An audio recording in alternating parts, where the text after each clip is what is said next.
Unacademy. Let's crack it.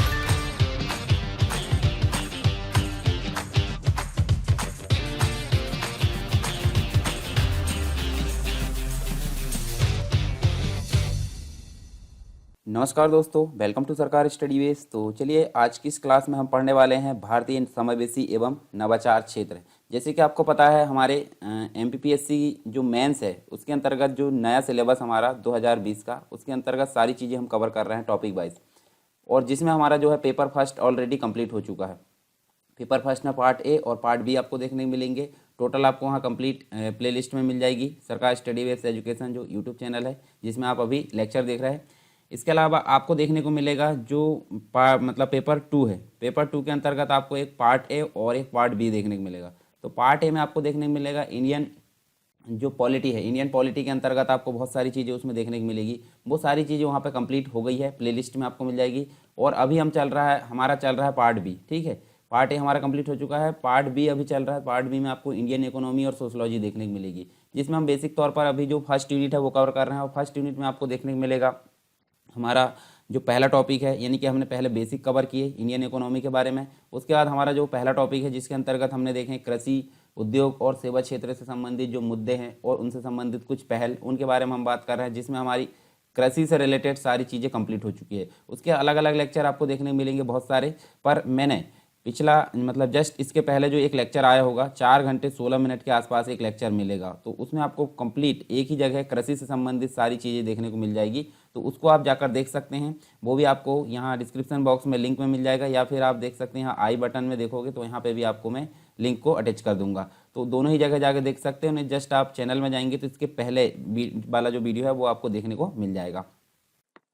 Unacademy के free plan को activate करने के लिए आपको प्रोमो कोड यूज़ करना होगा सरकार 10, और इससे संबंधित जो गोल है एमपीपीसी व्यापम संबंधित वो आप यहाँ पे चूज़ कीजिए और अनअकैडमी से आप लर्न कर सकते हैं। इसके लिए आपको सरकार 10 प्रोमो कोड यूज़ करना होगा इस प्लान को अनलॉक करने के लिए। बेनिफिट्स ऑफ फ्री प्लान हम देख लेते हैं, यानी फ्री प्लान के जो बेनिफिट्स है वो हम देख लेते हैं। यहाँ पे 500 से ज़्यादा फ्री लाइव क्लासेस यहाँ पे दी जा रही है एक हफ्ते के अंदर में, और लाइव डाउट क्लियरिंग सेशन यहाँ पे हो रहे हैं एमपी के टॉप एजुकेटर्स के द्वारा, और 50 से ज़्यादा टॉप एजुकेटर्स यहाँ पे हैं। डेली और weekly free live mock test यहाँ पे लिए जाते हैं, और इनका पेपर एनालिसिस भी होता है टॉप एजुकेटर्स के द्वारा, और जो कि फ्री लाइव क्लासेस में 4 डिफरेंट एग्जाम को कवर कर रहे हैं। MPPSC prelims, MP police constable और एमपीएसआई, एमपी जेल फेर, ये 4 डिफरेंट एग्जाम्स हैं, इनको कवर किया जा रहा है। फ्री लाइव क्विज यहाँ पे चल रही है, 20,000 से ज़्यादा क्वेश्चन है सभी सब्जेक्ट को मिला के, और डेली T20 सीरीज यहाँ पे होती है मंडे टू सैटरडे रोजाना 8 बजे, और 20 क्वेश्चन इसमें होते हैं, 20 मिनट का समय होता है, और 20 मिनट आपको इसको सॉल्व करके देना होता है। इसके बाद ही 8:30 बजे से यहाँ पे पेपर एनालिसिस होता है जो टेस्ट आपने दिए हो। ये टॉप एजुकेटर्स को आप देख सकते हैं, इन टॉप एजुकेटर्स के द्वारा यहाँ पे ये क्लासेस ली जा रही है। डेली आपको फ्री लाइव क्लास का मौका मिलेगा यहाँ पे, और इंटरेक्ट करने का मौका मिलेगा टॉप एजुकेटर्स से, जो कि इस प्रकार से हैं आप देख सकते हैं। अपने जो गोल से संबंधित जो भी एजुकेटर्स हैं आप उनसे ज्वाइन कर सकते हैं। और यहाँ पे फ्री मॉक टेस्ट यहाँ पे चल रहे हैं, और जैसे T20 सीरीज मैंने आपको बता दिए किस प्रकार से चल रही है। और यहाँ पे आप मिनी कोर्स अटेंड कर सकते हैं, जो कि इस प्रकार आप देख सकते हैं। रिवाइज सिलेबस है एमपीजीएल पहरी का, और बहुत कुछ यहाँ पे है, और मिनी कोर्स के अंतर्गत इन एजुकेटर से आप पढ़ सकते हैं। और डाउनलोड करना होगा आपको अनअकैडमी का ऐप, और यहाँ पे एमपीपीएससी गोल चूज करना होगा, और मैं जैसा कि मैंने बताया था सरकार 10 प्रोमो कोड आपको यूज करना है। उसके बाद इस फ्री प्लान को आप अनलॉक कर सकते हैं। Unacademy, let's crack it. अभी हम पढ़ रहे हैं उद्योग से संबंधित जो मुद्दे हैं और उनसे संबंधित कुछ पहले पढ़ रहे हैं। तो हम एक बार देख लेते हैं हमने क्या क्या चीज़ें पढ़ी हैं, उसके बाद मैं आपको आगे लेके चलता हूं, ताकि आपके दिमाग में एक पिक्चर क्रिएट हो जाए कि हम क्या क्या पढ़ चुके हैं।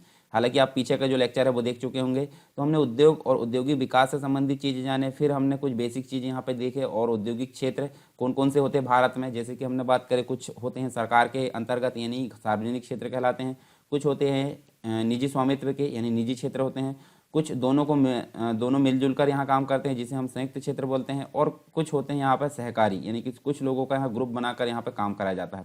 तो ये चार प्रकार के क्षेत्र है। चारों प्रकार के बारे में हमने यहाँ पे विस्तार से जाना, यानी सार्वजनिक क्षेत्र उससे संबंधित जो समस्याएं है और उनके समाधान के लिए क्या क्या नीति यहाँ पे अपनाई गई। निजी क्षेत्र उनसे संबंधित जो निजी क्षेत्र का जो प्रगतिकरण है या फिर जो विकास है उसका वो किस किस प्रकार से हुआ, सारी चीज़ें हमने देखें। फिर हमने आगे देखे थे संयुक्त क्षेत्र क्या होता है, जो दोनों की मतलब दोनों के आपसी जो सहयोग से यहाँ पे चलता है।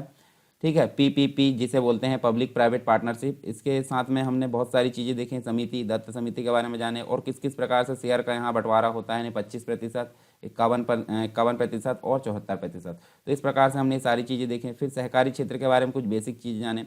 अब हम देखेंगे नवाचार, यानी कि भारतीय समावेशी एवं नवाचार क्षेत्र, यानी क्या क्या उसमें टेक्नोलॉजी, क्या क्या इनोवेशन किए गए भारतीय, मतलब जो भारत के अंतर्गत जो औद्योगिक क्षेत्र है उसके अंतर्गत, तो जो औद्योगिक विकास है वो किस प्रकार यहाँ पे हुआ है। ठीक है, तो इसके बारे में हम यहाँ पे विस्तार से जानने वाले हैं। तो चलिए देख लेते हैं।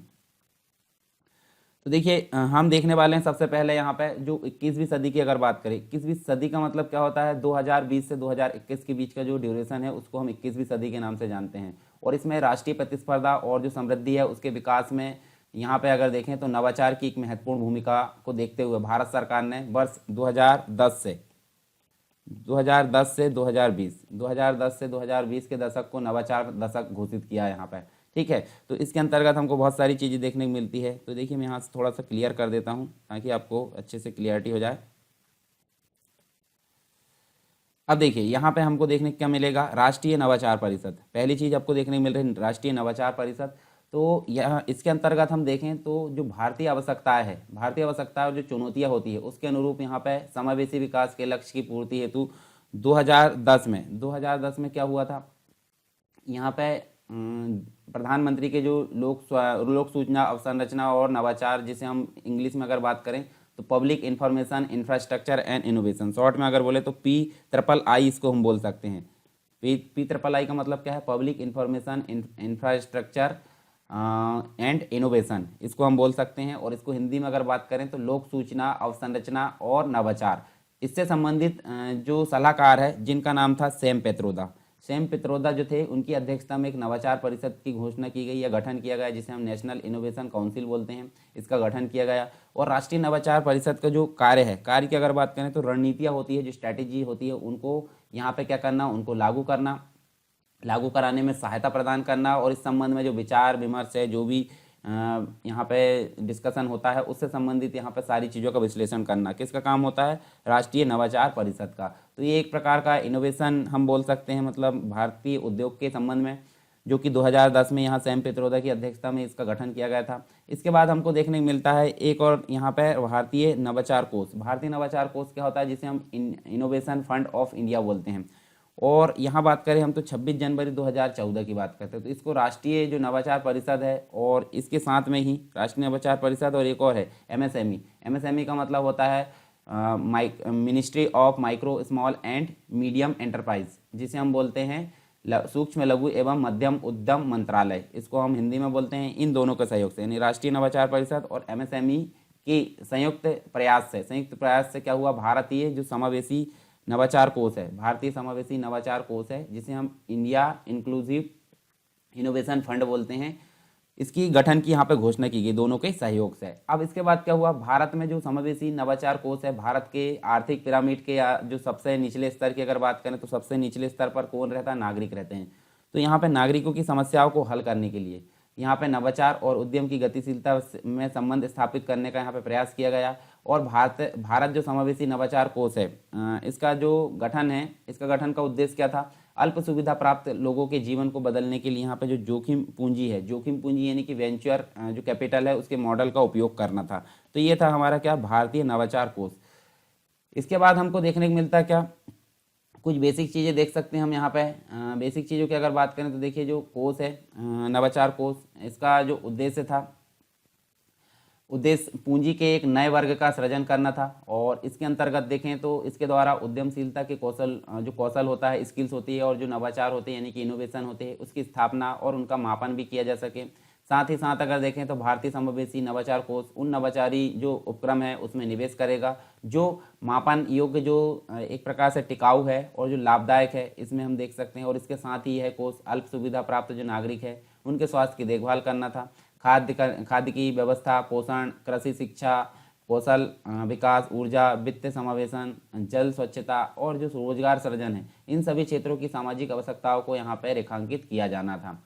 साथ ही हम देखें तो भारतीय समावेशी नवाचार कोष को सेबी हम बोलते हैं, security exchange board of India, ठीक है, रेगुलेटरी बॉडी है। तो इसके वैकल्पिक निवेश कोष श्रेणी 1 यानी अल्टरनेटिव इन्वेस्टमेंट फंड कैटेगरी 1 के दिशा निर्देशों के अंतर्गत पंजीकृत किया गया।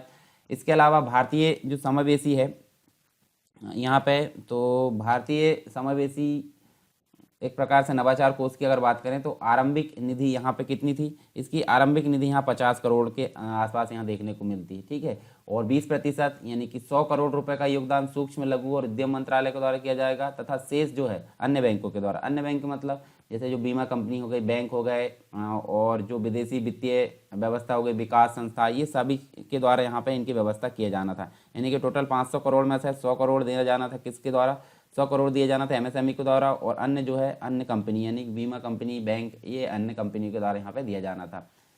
अब आर्थिक जो सोपान होता है, ठीक है, इसके सबसे निचले स्तर के जो लोग हैं उनकी आवश्यकताओं को पूरा करने के लिए जो उपक्रम है और जो उद्यम है उनके द्वारा जो प्रयास किया जा रहा था, उसकी असफलता के प्रमुख कारणों में से एक पूंजी की कमी भी रहा है।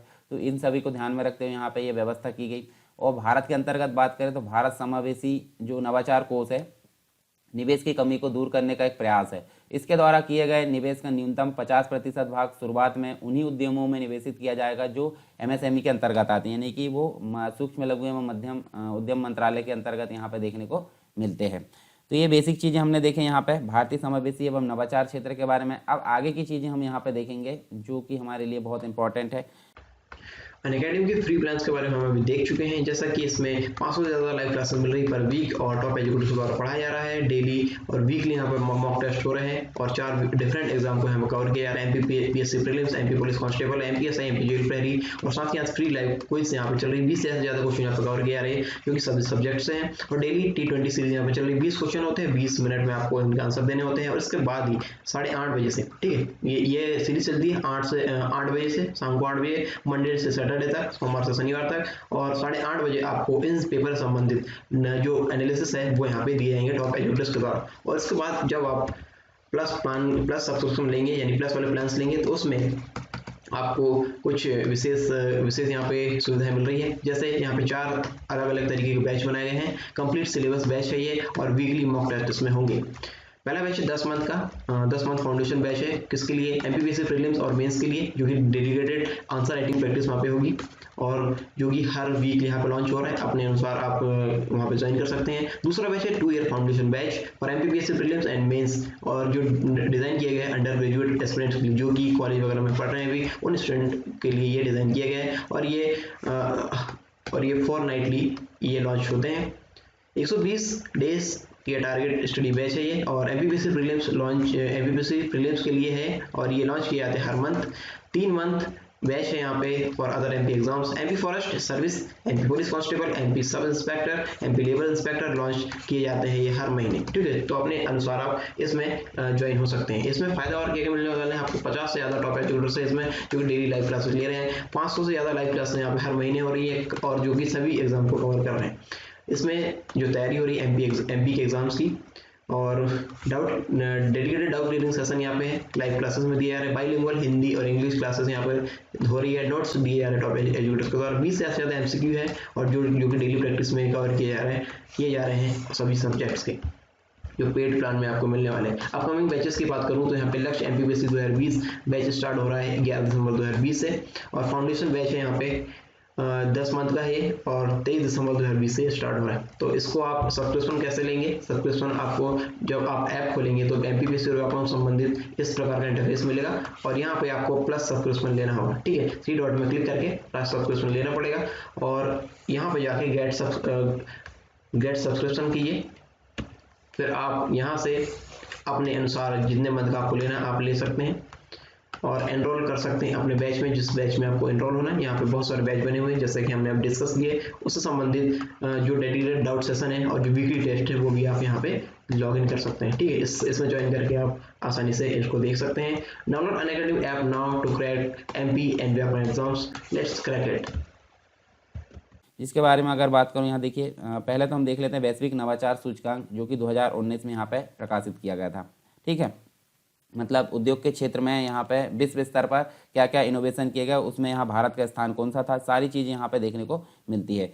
तो यहाँ देखिए आपको देखने को मिलेगा ये क्या 24 जुलाई 2019 को जिनेवा यानी कि स्विट्जरलैंड में ये देखने को मिलेगा नवाचार वैश्विक नवाचार सूचकांक 2019 ये जारी किया गया था। और संस्करण कौन सा था? संस्करण याद रखना आपको 12वां संस्करण था। 2020 का भी प्रकाशित होगा, तो वो भी आप करंट अफेयर से यहाँ कंप्लीट कर सकते हैं। हालांकि मैं उसको कंप्लीट कराने की कोशिश करूँगा आगे। वर्ष 2019 का जो वैश्विक नवाचार सूचकांक है उसका जो केंद्रीय विषय है, केंद्रीय विषय की अगर बात करें तो मेन थीम जो होती है ना, थीम, तो स्वस्थ जीवन का जो सृजन है, चिकित्सा में नवाचार का भविष्य, ये सारी चीज़ यहाँ पे देखने को मिलती है। इसका केंद्रीय विषय यानी कि इसकी थीम के रूप में क्रिएटिंग हेल्दी लाइफ से the future of medical innovation, ये आपको देखने को मिलेगा इंग्लिश में। और यहाँ इस सूचकांक की अगर बात करें तो विश्व की यहाँ पे टोटल यहाँ 129 अर्थव्यवस्थाओं के नवाचार प्रदर्शन को आकलित कर उन्हें रेखांकित किया गया। साथ ही हम देखें तो यहाँ वैश्विक नवाचार सूचकांक में लगातार नौवीं बार यानी कि लगातार 9वीं बार यहाँ स्विट्जरलैंड जो है, जहाँ से प्रकाशित हुई ये रिपोर्ट, वो टॉप पर आया है, यानी प्रथम स्थान पर आया है। और वैश्विक नवाचार सूचकांक में 2019 में अगर देखें तो भारत का स्थान कौन सा था? भारत का स्थान आपको 52वां नंबर देखने को मिला, यानी कि वर्ष 2018 में कितना था? यहाँ पे 57वां नंबर देखने को मिला था। तो ये चीज़ें आपको याद रखना है, ठीक है। वैश्विक नवाचार सूचकांक भारत की स्थिति विश्व के अंतर्गत, यानी कि किस स्थिति में यहाँ पे जो है भारत के द्वारा क्या किया जा रहा है? नवाचार किया जा रहा है या इनोवेशन किया जा रहा है। तो भारत की स्थिति आपको याद रखना 52वां नंबर, और पिछला भी याद रख लिया करो 57, और अभी 2020 का आएगा तो वो भी आपको याद रखना है। चलिए अब बात करते हैं हम यहाँ पे किसकी? औद्योगिक विकास की। औद्योगिक विकास मतलब इंडस्ट्रियल डेवलपमेंट इसको बोलते हैं हम। और यहाँ अगर बात करें औद्योगिक विकास, तो औद्योगिक विकास का मतलब होता क्या है? तो पहले से जो स्थापित उद्योग है उसमें क्या करना, उन उद्योगों में जो आधुनिक तकनीक है, आधुनिक तकनीक मतलब नई नई जो टेक्नोलॉजी है उनका प्रयोग करके उत्पादन की गुणवत्ता में सुधार करना, साथ ही वृद्धि करना, नई नई चीज़ें के यहाँ उत्पादन करना। तो हम सिंपल बोल सकते हैं कि जो पहले से जो उद्योग स्थापित होते हैं उसमें आधुनिक तकनीक का यहाँ प्रयोग किया जाएगा, और उसके साथ ही क्या किया जाएगा? उत्पादन क्षमता, साथ में गुणवत्ता में वृद्धि की जाएगी, और किसी क्षेत्र में उपलब्ध जो कच्चा माल है उसके आधार पर नए उद्योगों की यहाँ स्थापना करना होता है। तो ये सारी चीज़ हमको देखने को मिलती है औद्योगिक विकास के अंतर्गत। और उद्योगों का निरंतर विकास बदलती जो आवश्यकता है एवं जो आकांक्षाएं होती है उनकी पूर्ति हेतु देश को सक्षम एवं आत्मनिर्भर बनाता है। ये चीज़ें हमको देखने को मिलती है औद्योगिक विकास के अंतर्गत। इसके अलावा किसी भी देश की अगर बात करें तो जो औद्योगिक विकास होता है यानी कि इंडस्ट्रियल डेवलपमेंट होता है, उस देश की जो मतलब जो विकास है उसका मापक माना जाता है, ठीक है। उस देश के विकास का मापक माना जाता है, क्योंकि इस पर ही कृषि क्षेत्र एवं सेवा क्षेत्र का विकास निर्भर होता है। साथ ही हम देखें तो मतलब जो क्षेत्र है या औद्योगिक विकास है, औद्योगिक विकास की अगर बात करें तो यह जो क्षेत्र है रोजगार का सृजन काफ़ी करता है, ठीक है। जो उद्योग क्षेत्र है, परिणाम स्वरूप क्या होता है? श्रमिकों की क्रय शक्ति क्षमता में वृद्धि होती है, जिससे जो औद्योगिक मांग है उसमें भी यहाँ पर वृद्धि होती हुई दिखती है। और औद्योगिक विकास की अगर बात करें तो इससे देश का तीव्र विकास होता है, जिससे आत्मनिर्भरता पर क्या होता है? आत्मनिर्भरता पर यहाँ पे बल मिलता है। इसमें प्राथमिक उत्पाद को यानी कि जो कच्चा माल है, कच्चा माल यानी कि जो प्राथमिक क्षेत्र से प्राप्त होता है उसको प्रोड्यूस करके एक नया मटेरियल यहाँ पर तैयार किया जाता है, यानी कि द्वितीयक उत्पाद के रूप में परिवर्तित कर उसकी जो है क्वालिटी बढ़ाई जाती है। और अर्थव्यवस्था में औद्योगिक क्षेत्र का अर्थ है द्वितीयक क्षेत्र से आता है, यानी कि उद्योग का मतलब क्या होता है? द्वितीयक क्षेत्र यानी कि सेकेंडरी सेक्टर हम जिसको बोल सकते हैं, अर्थव्यवस्था का जो सेक्टर है, जिसके अंतर्गत हमको विनिर्माण देखने को मिलता है, गैस विद्युत आपूर्ति आदि को यहाँ पे शामिल किया जाता है। ये सारी चीज़ हमको यहाँ पे देखने को मिलती है। चलिए आगे देख लेते हैं हम कुछ और चीज़ें, फिर उसके बाद हम बाकी की चीज़ें जो है नेक्स्ट क्लास में देखेंगे यहाँ पे, ठीक है। यहाँ देखिए आपको देखने को मिलेगा जो उद्योग है, मतलब यहाँ पे देखिए ये तो हमने देख ली, देश की जो विकास है उसका मापक होता है, रोजगार का सृजन होता है, आत्मनिर्भरता पर यहाँ पे बल दिया जाता है, और विनिर्माण, गैस विद्युत आपूर्ति, ये सारी चीज़ों में यहाँ पे क्या देखने को मिलता है? और जो सेकेंडरी सेक्टर है वो देखने को मिलता है। और आर्थिक विकास में औद्योगिक विकास का यहाँ पे योगदान भी देखने को मिलता है। तो ये हम देख लेते हैं थोड़ा सा यहाँ पे पॉइंट। तो देखिए यहाँ पे कृषि उत्पादों का प्रसंस्करण कर उनका क्या किया जाता है? मूल्य में वृद्धि यानी मूल्यवर्धन किया जाता है, ठीक है। इसके अलावा कृषि उत्पादन उद्योगों के लिए यहाँ पे कच्चा माल भी प्रदान करता है, जबकि कृषि एवं सेवा क्षेत्र के लिए यहाँ पे औद्योगिक क्षेत्र उर्वरक, मशीन एवं संयंत्र है आदि साधनों को उपलब्ध कराता है, जिससे क्या होता है? कृषि विकास में भी सहायता मिलती है। इसके साथ ही अर्थव्यवस्था में ये जो करता है रोजगार का सृजन या रोजगार उपलब्ध कराता है, जन कल्याण की जो लक्ष्य है उसको प्राप्त करने के लिए यहाँ पे राज्य को सक्षम बनाता है। ये सारी चीज़ हमको देखने को मिलती है किसके अंतर्गत? औद्योगिक विकास के अंतर्गत। तो हम देख लेते हैं एक बार, हमने एक जो है क्या क्या चीज़ें यहाँ पे देखें। तो आपको देखना है यहाँ पे भारतीय समावेशी एवं नवाचार क्षेत्र, जिसके अंतर्गत आपको राष्ट्रीय नवाचार परिषद देखने को मिलेगी, भारतीय नवाचार कोष देखने को मिलेगा और कुछ बेसिक चीज़ें आपको देखने को मिलेगी इसके अंतर्गत। फिर आप देख सकते हैं एक सूचकांक हमने देखे हैं जिसे बोलते हैं वैश्विक नवाचार सूचकांक 2019। इसका कुछ जो है थीम देखें, थीम के अलावा जो है कब प्रकाशित की गई, किसके द्वारा प्रकाशित की गई, कौन सा वर्जन है इसका, कितनी टोटल अर्थव्यवस्था को यहाँ कैलकुलेट किया जाता है और टॉप नंबर पर कौन है और हमारे भारत का स्थान कौन सा है। ये सारी चीज़ हमने यहाँ पे देखें। औद्योगिक विकास के अंतर्गत देखें क्या है ये और किस प्रकार से ये लाभ पहुँचाता है, ठीक है, और ये जो है इसका योगदान क्या है। तो इसके बाद हम जो टॉपिक पढ़ने वाले हैं वो आपको देखिए काफ़ी इंपॉर्टेंट देखने को मिलेगा, एक नज़र देख लेते हैं उसके बारे में, ठीक है, ताकि आने वाला जो भी क्लास है उसमें आपको एक पिक्चर के रूप में क्रिएट हो जाए दिमाग में। तो औद्योगिकरण का मतलब क्या होता है, इंडस्ट्रियलाइजेशन, ठीक है। तो इंडस्ट्रियलाइजेशन मतलब यहाँ पे आपको देखने मिलेगा बहुत सारी चीज़ें। तो औद्योगिकरण क्या है उसके बारे में हम यहाँ पे जानेंगे। फिर उसके बाद आप देख सकते हैं जो बेसिक चीज़ है, जैसे कि आप बात करें सकल घरेलू उत्पाद में उद्योगों का योगदान है, वो तो हम देख लेंगे यहाँ पे। औद्योगिक नीति हमारे लिए काफ़ी इंपॉर्टेंट है, जो कि औद्योगिकरण के लिए काफ़ी लाभदायक सिद्ध हुई है। जैसे कि आप देख सकते हैं औद्योगिक नीति 1948 की बात करें, 1956 की बात करें, 1977 की, 1980, उसके बाद 91 की बात करें। फिर हम फाइनली यहाँ पे देखिए 91 हमारे लिए इंपॉर्टेंट है। तो नई औद्योगिक नीति 1991 का यहाँ पे मूल्यांकन देखेंगे, किस प्रकार यहाँ हमारे लिए लाभदायक हुई और किस किस प्रकार से इसमें वर्क किया गया। उसके बाद नई विनिर्माण नीति आई थी 2011 में, इसके बारे में यहाँ पे देखेंगे। फिर नई विनिर्माण नीति की जो विशेषता है, फिर प्रतिस्पर्धा नीति पर कानून जो समिति है उसका गठन किया गया, कंपनी एक्ट आया 2013 में। और पहले के जो कंपनी एक्ट है यहाँ पे देखिए उनका जो है एक मतलब जो है संशोधन किया गया, तो वो किस प्रकार से किया गया। कंपनी अधिनियम 2013 की नई विशेषताओं के बारे में बात करेंगे। भारत की प्रथम राष्ट्रीय बौद्धिक संपदा, तो इसके बारे में भी हम यहाँ पे बात करने वाले हैं आगे। फिर उसके बाद हम देखेंगे पंचवर्षीय योजनाएं एवं औद्योगिक विकास। तो प्रत्येक मतलब जो प्रत्येक स्तर पर, जैसे आप बात करो कृषि की, तो कृषि में भी हमने देखे थे कि प्रत्येक जो पंचवर्षीय योजना है उसका कृषि के क्षेत्र में क्या क्या योगदान था, वो सारी चीज़ हमको देखने को मिली। तो यहाँ पे भी हम बात करेंगे जो हमारी टोटल 12 पंचवर्षीय योजना आई थी, जिसके अंतर्गत हम देखें तो पहली पंचवर्षीय योजना 1951 से 56 के अंतर्गत देखने को मिलती है, और लास्ट वाली अगर बात करें तो आपको देखने को मिलती है 2012 से 2017। तो टोटल पंचवर्षीय योजना यानी प्लानिंग कमीशन के द्वारा ये जो है कंप्लीट यहाँ पे देखने को मिलती है। पर उसके उपलक्ष्य में अभी हम देखें तो प्लानिंग कमीशन को यहाँ पे क्या कर दिया गया है, प्लानिंग कमीशन को नीति आयोग से रिप्लेस कर दिया गया है। नीति आयोग वर्तमान में आपको देखने को मिलेगी कंप्लीट यहाँ पे इससे संबंधित बॉडी, पर जो है टॉप डाउन मॉडल था, और जो जो प्लानिंग कमीशन है, पर जो नीति आयोग है वो आपको बॉटम अप मॉडल देखने को मिलेगा, यानी नीचे से जो समस्या होती है उसको निकाल कर ले जाकर ऊपर जो है कंप्लीट नीति बनाई जाती है। तो इसलिए उसका नाम जो है नीति आयोग है। अच्छा, नीति आयोग कब लागू किया गया था और नीति आयोग का जो है गठन यहाँ पे उसका फुल फॉर्म क्या होता है, ये आपको कमेंट बॉक्स में बताना है, ठीक है। कमेंट बॉक्स में बताइए इसको, ताकि मुझे पता चले कि आप जो है जागरूक है। और यहाँ हम देखें जो कंप्लीट यहाँ पंचवर्षीय योजना है, इसमें औद्योगिक विकास किस किस प्रकार हुआ। जैसे आपको पता होगा पहली पंचवर्षीय योजना की अगर बात करें तो पहली पंचवर्षीय योजना में आपको कृषि से संबंधित जो है फोकस देखने को मिला था, और दूसरी पंचवर्षीय योजना की अगर बात करें तो उद्योग से संबंधित फोकस देखने को मिलेगा। तीसरी में आपको दोनों से संबंधित यहाँ पे फोकस देखने को मिलता है, यानी कृषि भी और उद्योग भी, दोनों क्षेत्र। उसके बाद हम बाकी की जो पंचवर्षीय योजना उसके बारे में यहाँ पे बात करेंगे। अब किस किस प्रकार हर एक पंचवर्षीय योजना में जैसे कृषि में योगदान था, वृद्धि हुई थी, उसी प्रकार औद्योगिक क्षेत्र में भी यहाँ पे वृद्धि हुई है हर एक पंचवर्षीय योजना में। तो कितनी कितनी हुई है वो हम यहाँ पे डाटा के बारे में यहाँ कैलकुलेट करेंगे। फिर औद्योगिक प्रदर्शन का जो मूल्यांकन है उसके बारे में यहाँ पे बात करेंगे। फिर हमारा फाइनली यहाँ पे देखने मिलेगा अलग एक टॉपिक जिसका नाम है भारत के प्रमुख भारी उद्योग। अब भारी उद्योग क्या क्या होते हैं वो भी हम एक बार यहाँ पे देख लेते हैं, ताकि आपको पता चल जाए एक रूपरेखा कि हम आगे क्या क्या चीज़ें पढ़ने वाले हैं। तो देखिए क्या क्या यहाँ पे देखने को मिलेगा। एक तो लोहा एवं इस्पात उद्योग देखने को मिलता है, ऑटोमोबाइल उद्योग देखने को मिलता है, वायुयान उद्योग, पोत निर्माण यानी कि जो जहाज जो रहता है जहाँ रुकता है उसका निर्माण उद्योग, इंजीनियरिंग उद्योग, एल्यूमिनियम उद्योग, तांबा उद्योग, इलेक्ट्रॉनिक्स उद्योग। ये सारी चीज़ हम यहाँ पे देखेंगे आगे, ठीक है। आगे आने वाली क्लास में हमको ये सारी चीज़ें देखने को मिलेगी।